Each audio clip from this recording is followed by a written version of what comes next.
Mga bahagi ng katawan. Parts of the body.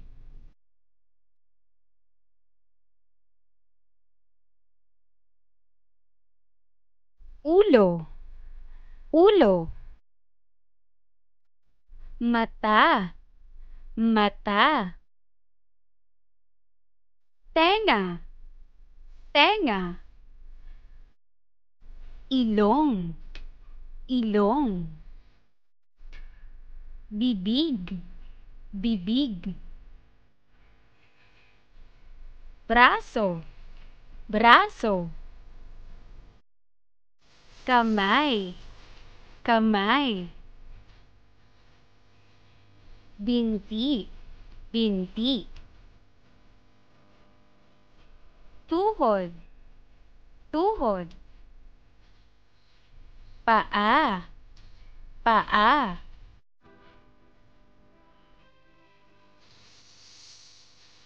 Pagsasanay. Practice. Pagtambalin ang mga larawan. Match the picture. Anong bagay ang para sa tenga? What object is for the ear?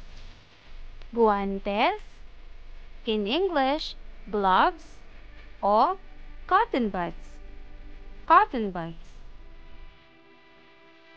Tama! Ang sagot ay cotton buds. Correct. The answer is cotton buds. Anong bagay ang para sa buhok? What object is for the hair? Suklay. In English, comb. O cepilyo. In English, toothbrush. Tama! Ang sagot ay suklay. Correct. The answer is comb. Anong bagay ang ginagamit natin para sa ating ulo? What object do we use for our head? Bimbo, in English, small face towel, o nail cutter. Tama! Ang sagot ay bimbo. Correct. The answer is small face towel. Anong bagay ang ginagamit natin para sa ating paa? What object do we use for our foot?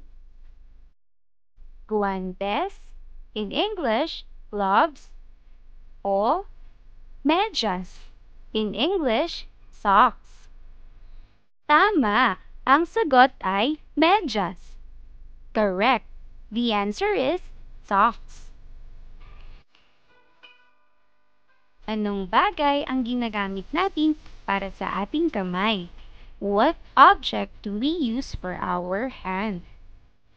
Nail cutter o suklay. In English, comb. Tama! Ang sagot ay nail cutter. Correct. The answer is nail cutter. Mahusay!